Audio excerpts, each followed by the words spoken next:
Hey friends, it's Lauren Taylor. Thanks for joining me in my craft room today. It's another Fandom Friday video. It's just being released on a Saturday to coordinate with the brand new release from Miss Ink Stamps.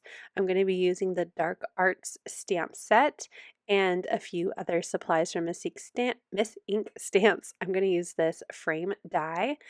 This is the modern typeset, and then I have a couple stencils to help create some dimension and perspective in my background.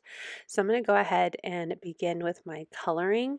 I will do one more stamping on camera because I'm going to do some embossing, but I went ahead and already stamped my professor and these three little devilish creatures from the, again, Dark Arts stamp set, and I'm using Olo markers to color them in. So I stamped them with a black alcohol marker friendly ink, and I'm going to start with coloring in these blue guys. So I'm using B0.6, B0.5 to be the dark and mid-tone. These are super small. You probably only really need two colors, but I brought in B03 as my lightest just to give a little bit more kind of highlight and shine to them. So I'm going to use those three colors for the body as well as the head. I'm going to color in the wings and the eyes with a different color, but these are the main three that I'll use for all three of these flying critters. I do my very best to not say the names of things when it comes to fandom sets. So if you're like, why aren't you just calling them what they are? It's just because I know these are a tribute to that fandom, and I'd rather not anyone get in trouble because I love fandom sets that I want them to thrive. So if you know, you know what these are. So moving into the wings, I'm just going to do one layer of CG0. I'm going to bring in a glitter brush pen later to darken, or not darken, but add some shine to them. For the eyes, I used CG9 and CG7. Again, one shade is plenty. I think I was going a little overboard with these tiny little critters. For my professor, his kind of like neck tie thing, it's like fabric, like a scarf. And I don't think it's an ascot because that ties around your neck, but it has like a kind of ruffly looking scarf that he was wearing. I used 07.3 and 07.1.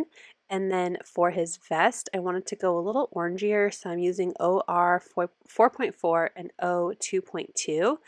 And then I'm going to go a little bit more tan brown for his pants and jacket. So for the pants, they're a little bit darker.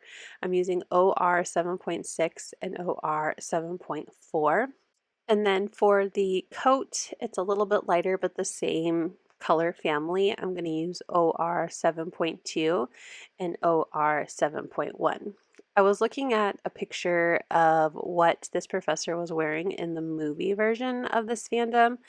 And I was doing my best to color match. I definitely probably could have done a little bit better job, but I think it embodies his outfit pretty well.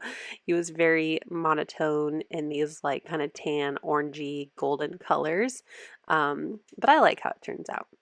He also wears another outfit that I thought about doing in more like blue and I don't know, like periwinkle kind of colors, probably lilac, because I don't know if you remember, but his favorite color is lilac. And I'm going to use those colors as inspirations for my background. But I went with the outfit that he was wearing during this scene in the movie. For the inside of the coat, he does use, or does have like kind of a more redishy kind of color. So I'm doing OR 2.5 and OR 2.3 to fill that in. And then I went with dark brown shoes, OR 4.8 and OR 4.7. Next, I'll color in his wand. I did look up what his wand looked like, so I decided to go with a light kind of brown color, so I just did 07.1 to fill that in. He has blue eyes, so I brought in B4.6 to color that in, and then I'm going to do his hair and skin now and also color in the book. I probably could have done a sepia like monotone look because that's how most of the pictures look in the movie, but I went with just the same color as what I was coloring him in with. So for the blonde hair, I'm doing YO 2.7, YO 2.5, YO 2.3, And then finally Y 2.0 to really be those kind of like blonde highlights on him, since he does have blonde hair. And like I said, I did do that on the book as well. Next, I'm going to do his skin tone color. These are OR 4.2. He's pretty pale in the movie. He is my favorite. I love this character so much. I love the actor. But so then I moved on to OR 1.1 to finish coloring it in. So I only did 2 shades for the skin. But yeah, I love this actor so much. I love him in so many other things. He's done a lot of Shakespeare movies, which gave me a love for those Shakespeare movies. But him as this professor is my favorite. The book, I decided to go with red grays. So I used RG5 and RG3. For the rest of the book, I did BV 4.4 and BV 4.2. Now that the coloring is done, I did stamp over them again with a VersaFine Clair in Nocturne just to darken those lines of my images again. And I'm also going to use it to do some embossing. So I'm going to add my little cage here. And again, this is VersaFine Clair Nocturne, and it is a slightly like pigmented ink, so it stays wet, or not slightly. It is a pigmented ink, so it will stay slightly wet for a little bit longer period of time, and so you can emboss with it. So I'm going to grab my Ranger embossing ink. This is called Liquid Platinum. I love that it's like goldishy silver. It's so pretty. I just got it, so of course I wanted to use it. So I covered the image that I had stamped with this embossing powder, and I did use an anti-static tool from the Rabbit Hole Designs before I did my stamping. And then I used my heat gun to melt that embossing powder down so my cage there has some shine to it. And if you notice, my camera didn't go wonky this time because I finally realized what I was doing. I use my scan and cut to cut this out. I do receive these stamps early from Missing Stamps as they're gifted to me, so I don't have the dies yet, but I'm going to go shopping for them with the new release. So I did use my scan and cut to cut them out. I realized that I wanted to darken the bottom on top of my cage, so I'm just going to grab Olo markers, again RG7 and RG5, to darken up the parts that would be like solid on this cage. I also used a white gel pen to color any of the areas that I went out of the lines on all of my images. I did do it before I used my scan and cut for the 3 little blue guys and my professor, so that way the scan and cut wouldn't recognize it as the solid line.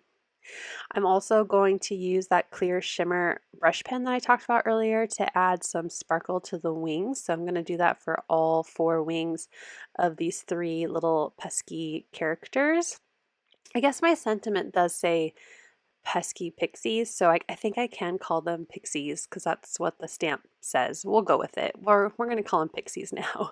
So the 3 pixies now are all done and colored. Now I'm going to work on a background. So I'm using the, forgive my head, I'm using the perspective stencil to make sure that I know exactly where my ground needs to be. And I'm so sorry, I needed to lean forward to make sure that it was looking straight. But I'm going to color the bottom of this background. It's slightly larger than A2, but it's just needed to be bigger than my die. And I'm going to not really care about the blend of this base color. I'm just getting ink on this little area, and I use Distress Oxide Gathered Twigs. And then I'm going to add my Perspective Floor Stencil. I'm using the middle one here.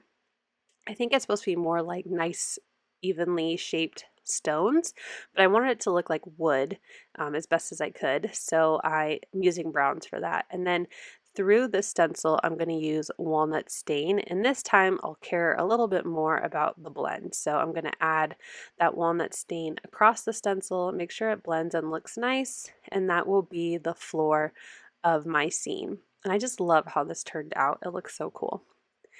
Next, I'm going to then use my larger stencil, which is the Cobblestone stencil. So I'm going to use that same tape as a mask and put it on the bottom now. And you can see there's a slight sliver of that brown showing.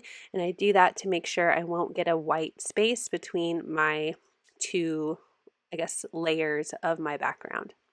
So I'm going to repeat that process. This time I'm going to use milled lavender to fill in the top part. I'm not going to go all the way to the top. And again, I don't really care about the blend because I'm going to add another color on top. I'm just getting ink onto that paper. Then I have my Cobblestone stencil, and I'm going to use Shaded Lilac because that's my professor's favorite color. And I'm going to go ahead and blend now through the stencil with the Shaded Lilac. And again, this time I'm going to care a little bit more about the background, but I also really liked kind of the, I guess, splotchiness to give it, you know, two tones. I don't know. I didn't really care about the blending this time. I just knew it would give a little bit of texture to the background. But I think it looks cool.